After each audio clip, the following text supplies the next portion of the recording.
Hey folks, welcome back to the Toronto Marlies Insider. The Marlies hosted the Lehigh Valley Phantoms tonight, who had a few familiar faces in their lineup, so let's jump into it. But before we do that, we want to give a special shout out to SeatGeek for sponsoring this video. SeatGeek is the best place to go if you're looking for tickets to a sporting event, concert or a live show. Click the link below and use code Toronto Marlies Insider, all one word, to get $20 off your first purchase.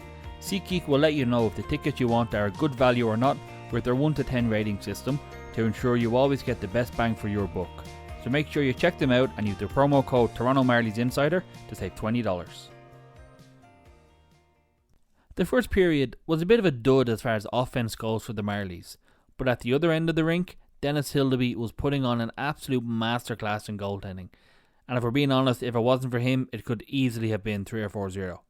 But the period ended 0-0 with shots being 12-7 in favour of the Phantoms.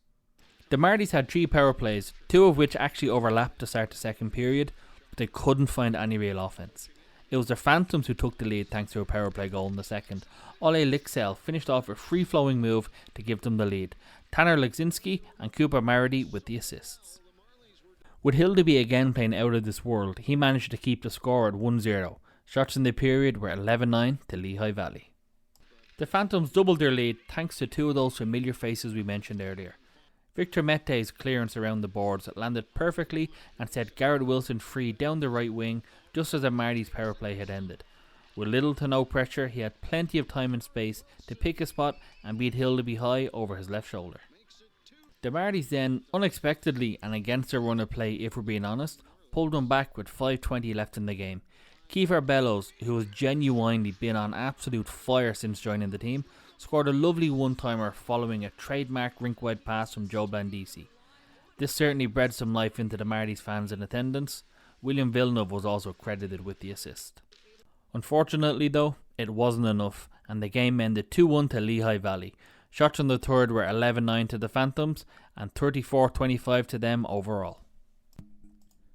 So, where to start with that one?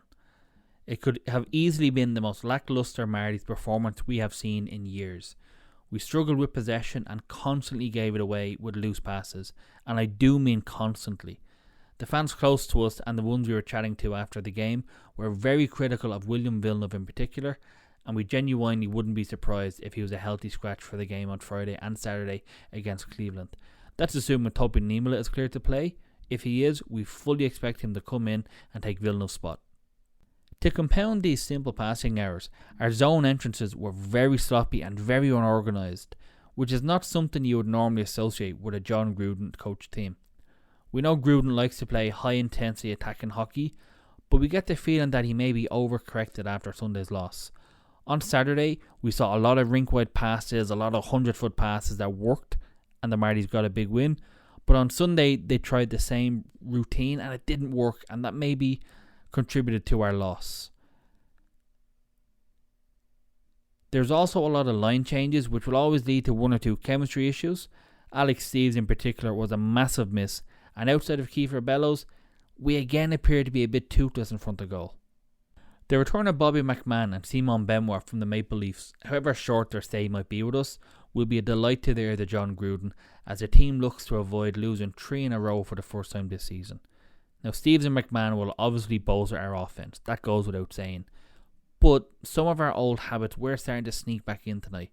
The team were getting shots, which is fine, but the shot selection was very poor. There was many times where a slap shot or a wrister was the correct option, but we kind of overplayed the puck and tried to walk it into the net. To borrow a phrase from soccer, it was like watching tiki-taka hockey. And then when we did take a shot, they were usually weak or straight into the defenseman who was 2 or 3 foot in front of the shooter. This is usually the sign of a team low on confidence, so let's hope the return of Steeves, McMahon, Niemela, Benoit and all those guys, coupled with the outstanding play of Dennis Hildeby, gives the team that jolt of confidence that is sorely needed. Speaking of Hildeby, we have got to acknowledge his play tonight. He was out of this world. And although we're not ready to crown him the next Joseph Wall and send him straight up to the Leafs, we're very happy to see his progress. Standing at 6'7" and about 220, 230 pounds, he's a commanding figure in the crease, which is great, but that's not what impresses us the most. He's making some incredibly acrobatic saves that a man his size probably shouldn't be making. As well as that, he was very quick off his line tonight and snuffed out 1 or 2 potential rushes. Definitely a goalie we can build a team around going forward. Let's hear what head coach John Gruden had to say to the media after the game.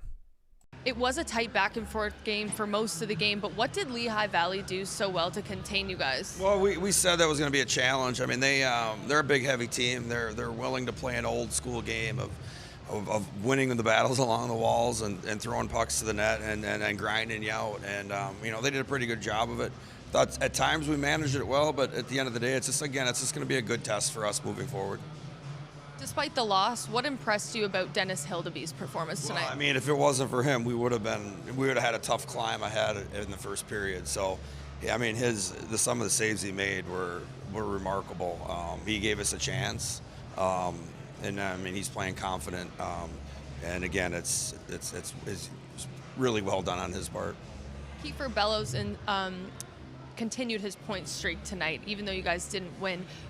How important will players like that be moving forward as you try to find more consistency? Well, yeah, I mean, again, we've had a lot of guys in and out of the lineup, and we're playing with a depleted. We had to play 7D tonight, so it's just going to give guys more experience moving forward. But we're going to need big, strong guys if we're going to want to win those types of games. Speaking of the 11-7 there, Alex Steves not in the lineup kind of last minute because of his status. How hard is that to manage, a goal scorer like him, a big energy presence, just not being in the lineup? Well, I mean, again, it hurts, but it's so early in the season. It's a great opportunity for some of our other guys to get in there. I mean, we miss them. I mean, when you have a guy that can put the puck in the net consistently, and he's been one of our better players all season, it hurts. But again, it's someone else's opportunity. It's the next man up. And it just gave someone else more experience moving forward. Do you have a status update on Steve's? Just an upper body injury. He was nagging something with an upper body, so he kept him out for precautionary reasons, and hopefully he feels better in the next few days. And moving forward, next game's on Friday. What will be the area of focus the next couple days? Well, again, we just have to build. We have to get healthy. We have to build our game to where you're going to have to win like that down the road. Whether it's a 2-1 or a 3-2 game, it's usually a race to 3. And we have to understand, that's the way you're going to win consistently and at the end of the season. So we have to get to that point where we're comfortable putting pucks in a little deeper and going to chase them down instead of having possession all the time. On the starting lines, you had Solo replacing Steve. What was it that you had confidence in him to take that role? One, we only there was few options, but I do like the way he plays. I mean, he plays with energy. He's not afraid to get in tough areas, and he's done a great job for us. Regardless of where he's been at, so we had all the confidence in the world that he could go up there and help out that line. Up next for the Marlies is a home-and-home series against the Cleveland Monsters, starting in Cleveland on Friday. The Monsters, who currently sit top of our division at the time of recording this, will be no easy feat, and we look forward to seeing how the team responds after 2 straight losses. But before that, we want to say thanks again to SeatGeek for sponsoring our post-game recaps this season. Make sure you click the link in the description below and use our promo code to save $20. Well, that was a tough one. The Marlies lost, it was cold, it was raining, and there was a ton of traffic around the Coliseum due to the Canada and Jamaica soccer game happening next door at BMO Field. But thanks for checking out our coverage, and we'll catch you in the next one.